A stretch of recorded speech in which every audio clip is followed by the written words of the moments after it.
represents prospects. And what we want to do with our prospects is get as many of them as possible to become members. So this is the pond that we're fishing in for our prospects, if you like. And this is the holding tank, which is our membership, which is our health club. So I need a volunteer. Any membership consultants in the room? Okay, anybody who's an any aspiring membership consultants? Come on. Jamie, how are you? Good, thanks. What we want to do, Jamie, I want you to start your prospecting in the best fashion you know how, which is, we haven't got any sniper rifles or telescopic sights that we were talking about earlier. However, what we have got is this cup. So with this cup, you're going to go scooping up your target prospects that are in this pool here. What are you going to do once you've filled the cup with prospects? What are you going to do? You're going to put them into the club, which is there. So in your own time, off you go. So you might get a slow hand clap if you don't do it a bit faster. So here we are. Here's Jamie. He's out there. Keep going, keep going. So he's having a reasonably good month so far. The club's doing okay. We're topping up with the memberships. The membership is building, and that's good. He's doing fine, he's doing quite well. But you know that first member that just joined a couple of months ago? Guess what? They haven't got enough money in the bank, so their membership has defaulted. So you keep going. So they've gone. Oh, then that other guy. That other guy, he got a bit fed up with the fact that the showers didn't work. And then the fourth person, that lady, she didn't like the fact the instructor didn't turn up on time every time to the classes and thought the studio was a bit cold. So actually, someone better come and give him a hand.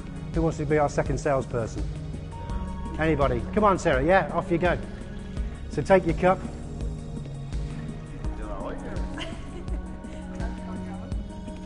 Is our membership growing? Eh? Slowly. Our membership is growing slowly. It would be much faster if we turned off the tap, wouldn't we? Okay, guys, you can hold it there for a second. So, what can we do in our clubs? You just come around here, Sarah. What can we do in our clubs? What can we do in our clubs to turn off the tap? We need everybody in the club to make sure they stick. Just elaborate on that a little bit.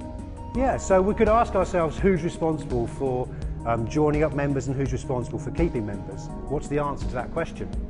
Everybody on the team. So we all only have one objective, which is to seek out those most valuable prospects, convert them to members, and then by providing the services that we promote, maintaining the products that we advertise, then to deliver our promises and to retain our members, more of them, for longer. So what else can we do physically? What else can we do practically to keep that tap shut or reduce that tap? Because, you know, the last 6 months or so, it's felt very much like this tap has been full open. Who's felt that? Yeah? And so what were the reasons for that? Let's just explain that for a second. What were the reasons for the tap being open? Okay, seasonal fluctuations, and it absolutely happens here. Who went on holiday this summer? Anybody? Who went on holiday? Yeah? So did your routine change when you were on holiday? Did your routine change even if you didn't go away? You know, in the spring and the summer, our behaviour changes. The kids are off school, you've got different priorities, you want to be outside, so people's patterns of behaviour change, and actually sometimes the thing that goes is the gym, because they'd rather be outside. So we need to persuade people that it's something they need in their life. It has to be not a choice, it has to be an obligation, okay? So let's think about closing the tap. Do you want to just close that tap for me there? Let's just think of 3 or 4 more things that we can do to close the tap, or even shut it right off. So we talk about retention beginning with the sale, so the quality or the integrity of the sales process. So deliver on our promises, you know, and actually that's right at the front of every single one of our clubs. We have our promise to our customers, and if you're not sure what they are and you need to remind yourself, you absolutely should. But the concept of delivering on what we promise is going to be one of the driving factors, because we don't want to oversell and under-deliver, because the minute that we over-promote ourselves and then we can't live up to customers' expectations because we've set false expectations that we can't fulfill, the customer's going to be disappointed. And if they're disappointed, they're not going to feel that they're getting a great experience, they're not going to feel that they're getting great value, so they're going to make a decision, okay? And one of the main factors around retention is frequency of use. If you could measure one thing as a predictor of future attrition, the rate at which people leave, it would be frequency of use. Why would that be? So, you know, some people unfortunately believe there's some kind of fallacy that making the effort to go to the club and paying their membership is going to get them results. Unfortunately, it's a little bit harder than that. There's a commitment required by the customer. The customer has to be committed to actually turn up and to expend some energy and commit some time and some effort, not just the money. So it's a two-way relationship, but you know, frequency of visit will absolutely be the thing that is the precursor to a customer leaving. Once they stop visiting, they've started leaving. Because it stands to reason, if you don't come to the club, if you don't exercise, if you don't follow a program, you will not get the results. Now, we advertise a 4-week results guarantee with Empower program, but it does require that the customer fulfills their obligations. So we're absolutely confident that we can get customers real results in 4 weeks if they follow the program as prescribed, which is 3 times 30 minutes each week for 4 weeks, one of those being a one-to-one consultation. And that's a really strong program. And the concept of that is to get people into the habit of exercise. But what we then have to do is to make sure that we are consistently reminding them that once you've achieved those initial results, why would you want to stop?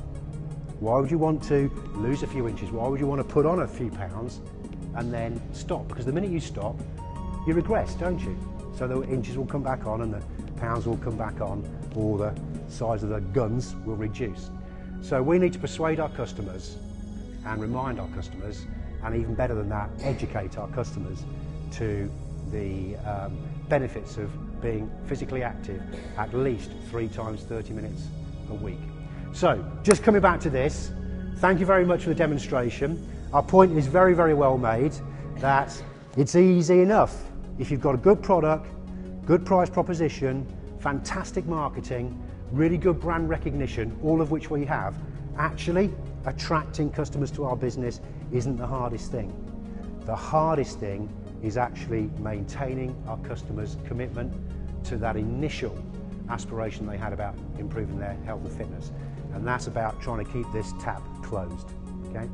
So there's an image I want you to retain. Going into the golden quarter, January, February and March, lots of activity around customer acquisition, topping up the tank, but let's equally never lose our focus on keeping the tap shut, which is all about retention.